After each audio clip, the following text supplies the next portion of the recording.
কোটা আন্দোলনের সময়ে পুলিশের গুলিতে নিহত হন রংপুর বেগম রোকেয়া বিশ্ববিদ্যালয়ের শিক্ষার্থী আবু সাইদ।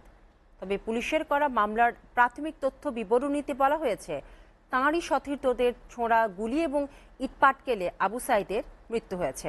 16 জুলাই কোটা সংস্কার আন্দোলনকারীদের কর্মসূচি চলাকালে বেগম রোকেয়া বিশ্ববিদ্যালয়ের সামনে সড়কে পুলিশ আবু সাইদকে খুব কাছ থেকে গুলি করে।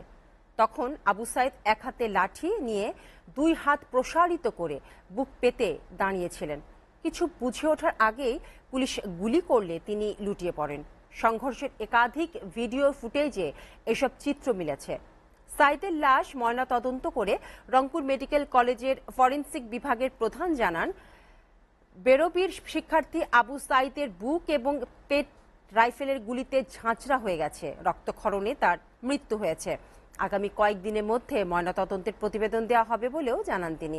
কিন্তু পুলিশের করা মামলার এফআইআরে আবু সাইদ পুলিশের গুলিতে নিহত হওয়ার বিষয়টি উল্লেখ নেই। আবু সাইদ নিহত হবার পরদিন 17 জুলাই তাজহাট থানায় একটি মামলা হয়েছে। মামলা বাদী ওই থানার উপপরিদর্শক এবং বেগম রোকেয়া বিশ্ববিদ্যালয় পুলিশ ফাঁড়ির ইনচার্জ বিভূতিভূষণ রায়।